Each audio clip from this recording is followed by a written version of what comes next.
Olá, boa noite. O tempo seco tem agravado nos últimos dias as consequências das queimadas. Só entre hoje e ontem, o Corpo de Bombeiros registrou 13 ocorrências. Nesta sexta-feira, Manaus ainda amanheceu coberta por uma densa camada de fumaça. O clima mais abafado e o forte odor dificulta a respiração e algumas pessoas chegam a passar mal. Um problema provocado pela falta de consciência ambiental que aumenta a incidência das queimadas, que em alguns casos provocam até incêndios. Troncos de castanheiras queimados, o que era vegetação, virou cinzas. Nestas imagens do Corpo de Bombeiros é possível ver a proporção do incêndio que atingiu esta área de preservação ambiental ontem à noite, dentro da reserva do Instituto Federal do Amazonas, na zona leste da cidade. A área queimada equivale a 2 campos de futebol. Ainda na noite de ontem, a densa nuvem de fumaça que cobriu Manaus logo nas primeiras horas do dia voltou a se propagar pela cidade, provocando um grande incômodo e dificuldade na respiração. Esta manhã, parte da cidade ainda amanheceu coberta por fumaça e motivos não faltaram para agravar a situação. Às margens de um igarapé no conjunto tropical, na zona centro-oeste, as chamas na vegetação estavam muito próximas à pista. Enquanto isso, na Avenida das Torres, esta outra área de preservação ambiental estava queimando. Resultado da falta de consciência ambiental agravada pelo tempo muito seco.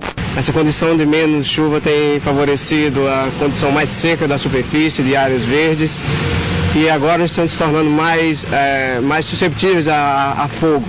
Em menos de 1 hora, o fogo destruiu a área de preservação ambiental.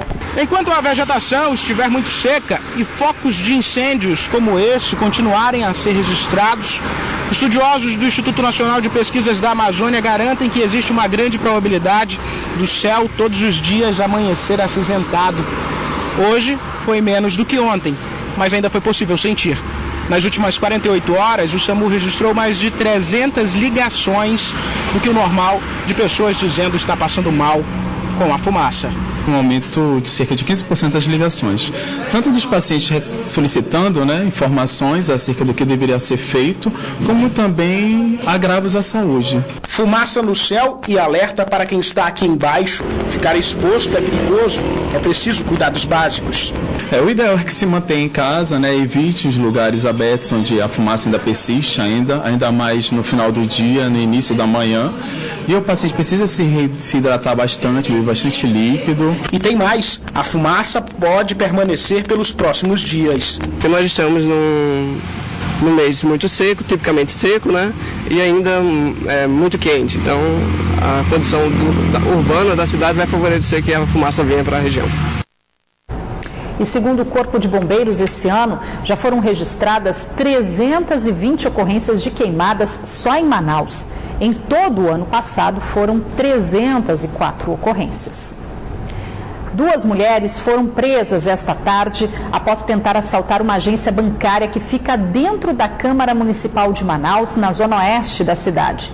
De acordo com a assessoria de imprensa da Câmara, a dupla, que estava bem vestida e armada, teria entrado no prédio para usar o banheiro e em seguida anunciou o assalto. Uma delas foi rendida pelo guarda do banco, a outra tentou fugir, mas também foi detida pelo segurança da Câmara. A polícia não descarta a participação de outras pessoas no crime. Há um mês, nós mostramos aqui no Band Cidade que câmeras de segurança registraram uma tentativa de assalto bem ousada na zona centro-sul de Manaus. Um dos assaltantes chegou a usar uma marreta para quebrar um dos guichês. Sem sucesso, o bando desistiu do assalto. Hoje, os 4 homens envolvidos foram apresentados pela polícia. Estas imagens de câmeras de segurança foram registradas no dia 1º de setembro deste ano, quando esses 4, Alessandro Assunção, Janderson Balieiro, Francisco Silva e Daniel Souza, conhecido também como Neguinho, resolveram assaltar esta casa lotérica no bairro Japim, na zona centro-sul de Manaus. O plano não deu certo. A polícia considera que o bando agia de forma desorganizada. Não era a primeira vez que eles tentavam cometer algum assalto e não dava certo. O da loteria foi mais um. Assim, durante as investigações nós tomamos ciência de que eles se organizavam para cometer diversos crimes, só que alguns também, como esse da loteria, foram frustrados. Veja nas imagens que Janderson, com uma marreta, tenta quebrar o vidro blindado da loteria. Sem sucesso, o outro comparsa faz disparos contra o vidro e estilhaços acabam atingindo o rosto de Janderson. Não conformados, eles ainda tentaram mais uma vez. Claro, não deu certo. A polícia conseguiu prender 3 deles em Manaus. Somente Daniel estava no interior do estado. Após o cometimento do delito, ele foi para Manacapuru para fugir das forças da polícia. Na coletiva de hoje, pela primeira vez no cargo de delegado-geral, Raimundo Alcioli falou com jornalistas e afirmou dar prosseguimento no trabalho que vinha sendo feito por Orlando Amaral. É um efeito didático, mostrar à sociedade, mostrar aos marginais que nós estamos atuando, nós vamos atuar forte. O recado é esse, nós vamos continuar e vamos melhorar. Raimundo Alcioli assumiu esta semana a Delegacia-Geral da Polícia Civil do Amazonas, após a saída do então delegado-geral Orlando Amaral. A mudança ocorreu após a Suprema Corte do Brasil julgar inconstitucional a lei estadual que transformava 95 comissários em delegados de polícia. Um suposto assaltante foi morto a pauladas na manhã de hoje no bairro Tancredo Neves, zona leste da capital. Para a polícia militar, testemunhas informaram que antes de ser morto, um homem teria assaltado uma padaria e outros estabelecimentos do bairro. O caso será investigado pela Delegacia Especializada em Homicídios e Sequestros. Após se envolver em um acidente de trânsito esta manhã, um carro foi parar dentro do Igarapé do Passarinho, na zona norte de Manaus. O acidente aconteceu na Avenida Igarapé do Passarinho, bairro Terra Nova, zona norte da capital. O motorista que conduzia o Gol Vermelho diz que perdeu o controle da direção ao desviar de um veículo conduzido por um idoso que, ao dar preferência a outro carro, invadiu a pista contrária. Entrou muito no modo errado. Eu consegui tirar um pouco do meu carro do acidente, mas infelizmente não consegui tudo. Pegou na traseira do meu carro que fez eu perder o controle e cair dentro do garapé. Aí o carro chegou, bateu na traseira do cara aí, ó. Aí o carro só fez capotar aí pra dentro. Segundo os moradores, só nesta parte da via vários acidentes já aconteceram. A maioria deles por imprudência de motoristas. A Prefeitura de Manaus foi acionada pelo Ministério Público Federal a instalar, no prazo de 120 dias, uma estação de tratamento de efluentes na Feira da Panair, zona sul da capital, para evitar a poluição do Rio Negro. Em caso de descumprimento, a feira pode ser desativada. O problema começa no ambiente de trabalho dos feirantes. Há quem reconheça que a desorganização por aqui tem até mesmo afastado a clientela. Feira suja, desorganização, tudo isso contribui para a derrota do povo que trabalha com peixe. Mas para esse outro feirante, a falta de organização e o acúmulo da sujeira é agravado pelo uso do espaço por outros trabalhadores da área, inclusive à noite. Pela parte da tarde ninguém trabalha mais, porque não tem condições de pessoal aí. O pessoal vem de lá para cá, trata peixe aqui dentro, um monte de gente para cá para dentro, bagunçar.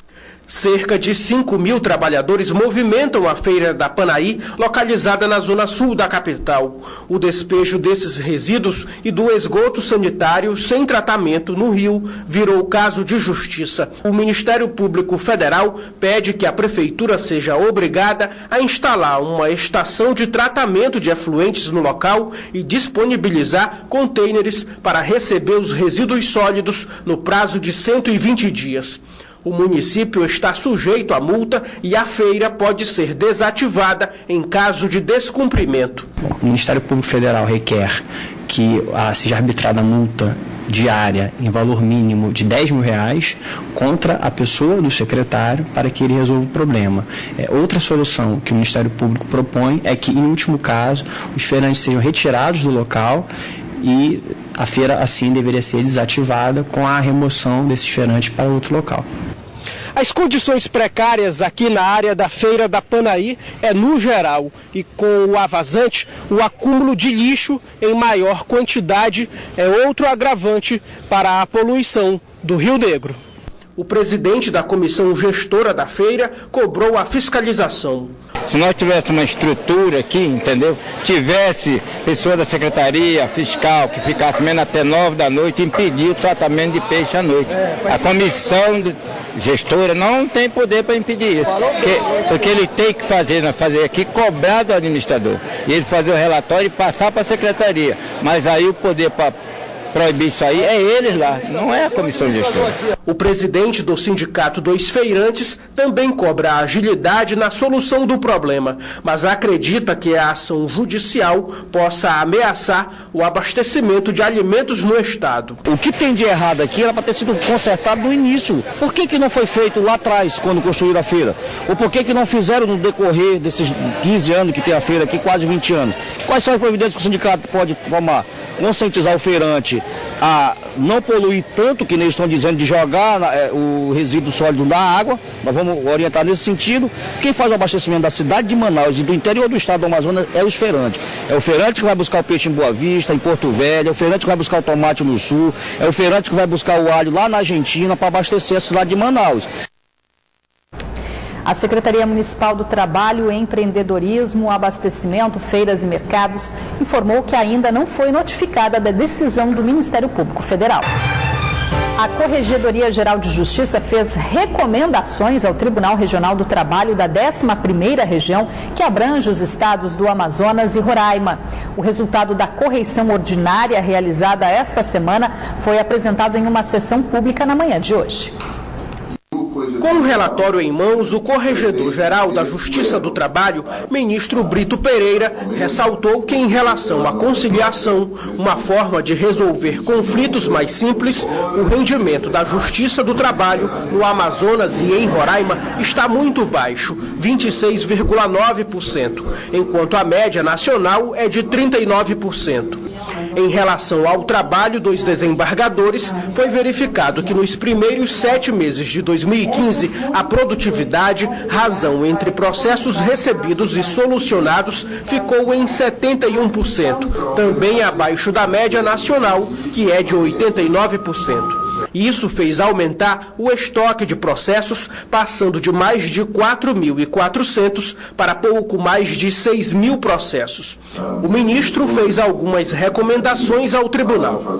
Porque falta justamente esse comitê de conciliação, que é um organismo, uma organização dirigida por desembargador e juiz do trabalho, mas o tribunal tem uma prática que é excelente e que eu vou levar para os outros tribunais como exemplo.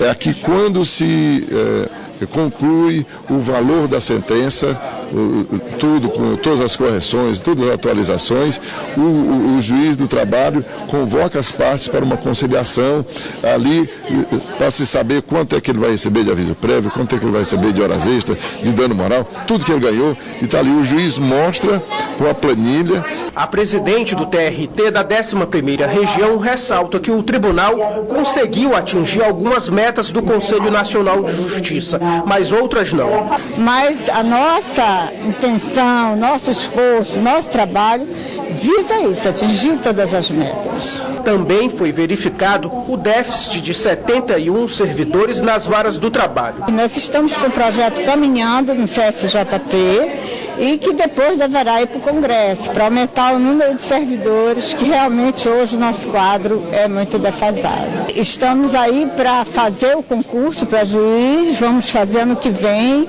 em razão de verba. Esse ano não foi possível realizar o concurso. A correição ordinária, que na prática consiste numa fiscalização periódica no judiciário que verifica os problemas existentes e indica soluções, foi iniciada na segunda-feira. Vamos saber agora como vai começar o fim de semana. Os detalhes da previsão do tempo para este sábado você acompanha no mapa.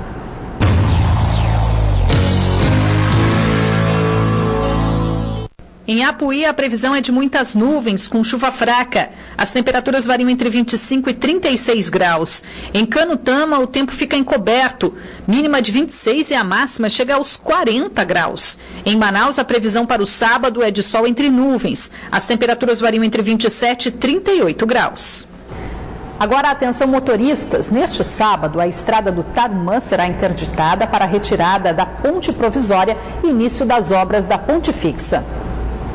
A ponte de ferro, instalada pelo 2º Grupamento de Engenharia do Exército, na estrada do Tarumã, na zona oeste de Manaus, será desmontada neste sábado para a implantação de uma ponte nova e permanente. Com isso, os 2 sentidos das vias serão interditados. Os motoristas deverão ter cautela e procurar outras alternativas para evitar engarrafamentos. Começaram a ser vendidos hoje os ingressos para os jogos da Seleção Brasileira Sub-23. No primeiro dia, o movimento foi tranquilo nas bilheterias. As partidas acontecem nos dias 9 e 12 de outubro na Arena da Amazônia.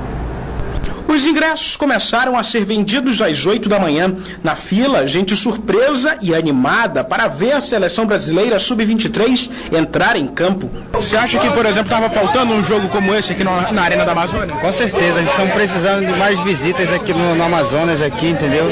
É isso que está faltando aqui no esporte, aqui no Amazonas. A gente prestigia como bom desportista. No início desta semana, a CBF confirmou 2 jogos para este mês da Seleção Brasileira Sub-23 em Manaus, na Arena da Amazônia. O primeiro vai ser na sexta-feira, dia 9, contra a Seleção da República Dominicana. E no dia 12, o Brasil enfrenta o Haiti. E para esta partida já tem gente dando palpite no placar. Vocês compraram para que jogo aí? É Brasil e Haiti. Qual vai ser o placar? 4-0 Brasil. Para você, na tua opinião? 3-0. Os ingressos estão à venda na bilheteria da Arena Amadeu Teixeira. Para o anel superior, o valor da entrada inteira, R$ 40, meia, R$ 20.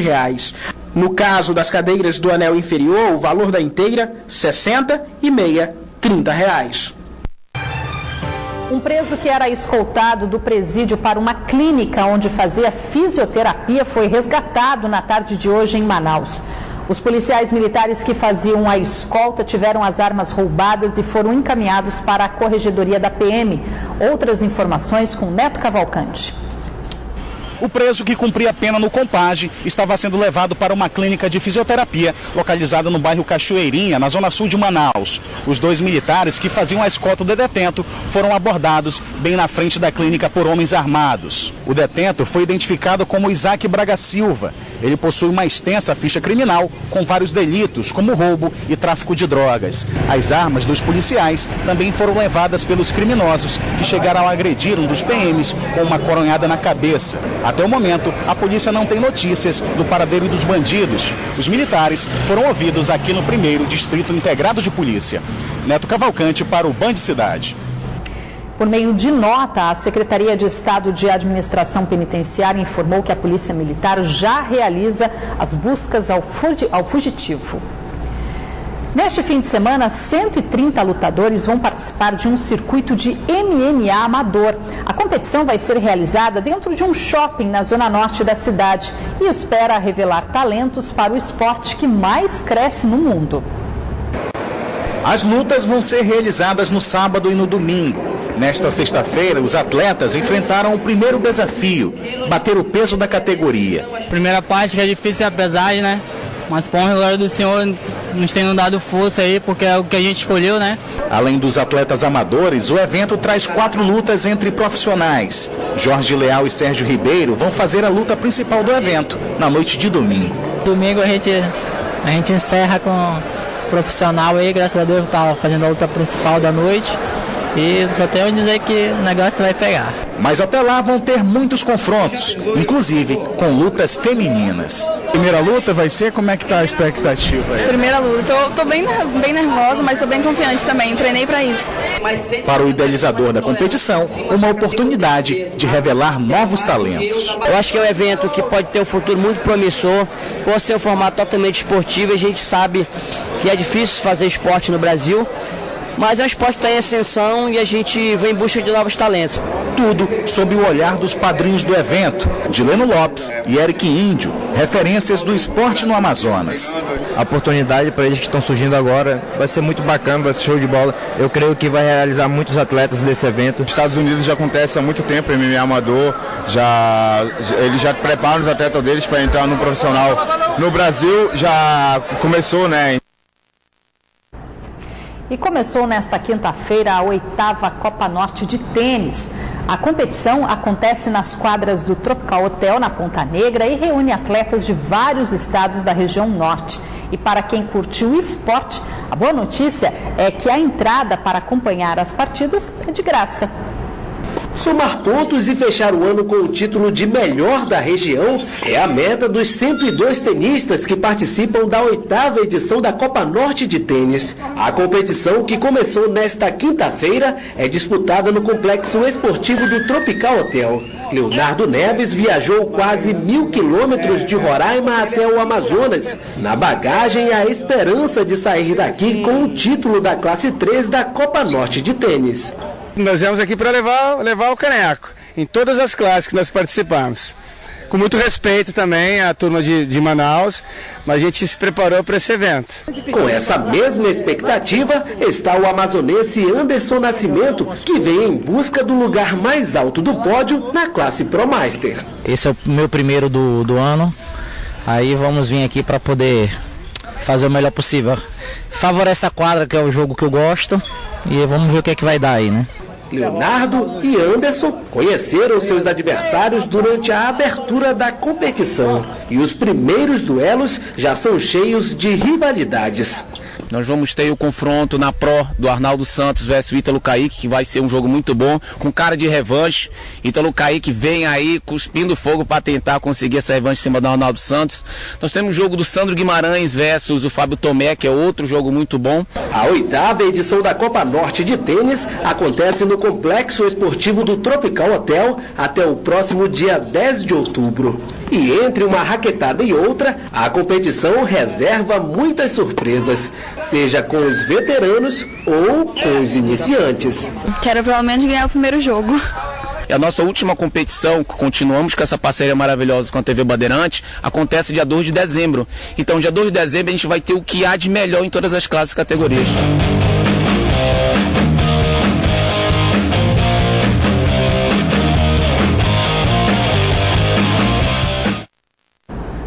Tá aí o convite. No sábado e no domingo as partidas começam às 8 da manhã. E você também pode acompanhar os detalhes da competição por meio das nossas redes sociais, Facebook e Twitter. Basta logo depois do endereço digitar Band Amazonas. E os melhores momentos deste fim de semana você também acompanha na edição de segunda-feira do Band Cidade.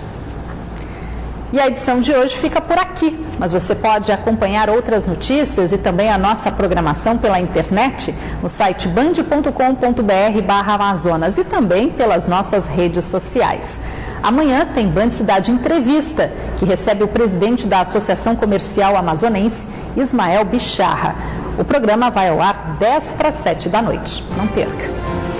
Você fica agora com as principais notícias do Brasil e do mundo no Jornal da Band. Uma boa noite para você e obrigada pela companhia.